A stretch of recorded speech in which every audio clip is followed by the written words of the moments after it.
You have a similar thing going on in China. So I think people have a right to know how precisely was the Biden family enriched and what did Hunter Biden give them in return. He wasn't being paid for his expertise. He was being paid for something. And I think we have a right to know what that something is. Well, Peter, you know that our correspondent asked Joe Biden, I think about 10 days ago, how often have you spoken to your son about your overseas business dealings, about his business dealings? And he said, I've never talked to him about it. Yeah, that's a pretty remarkable statement. The problem is he's been contradicted by his own son, Hunter, who said that he talked to his father about the Burisma deal in Ukraine.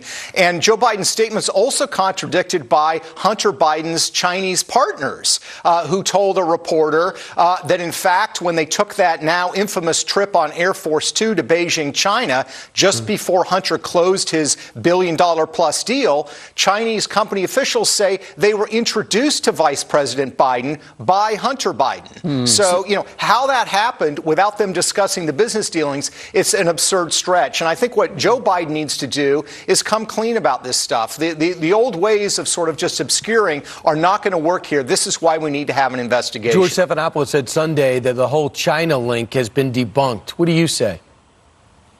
It's not true. In fact, we're releasing the documents today. What you're seeing in the media with George Stephanopoulos and also with the Washington Post is they're taking the Biden line hook, line, and sinker. Number one, we're releasing documents. Hunter Biden was on the board of directors of this Chinese company that had $1.5 billion. We're releasing documents related to that $1.5 billion. We're also releasing documents that explain what the American partners, that would be Hunter Biden and his business partners, what their role was. And their role was the Chinese wanted to take advantage of their quote-unquote networks, end quote, in the United States. Now, what networks are they talking about?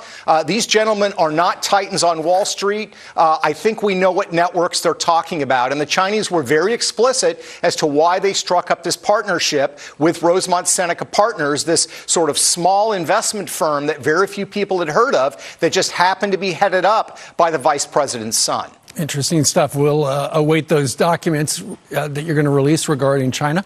Peter Schweizer, author of Secret Empires and president of the Government Accountability Institute. Thank you very much for joining us.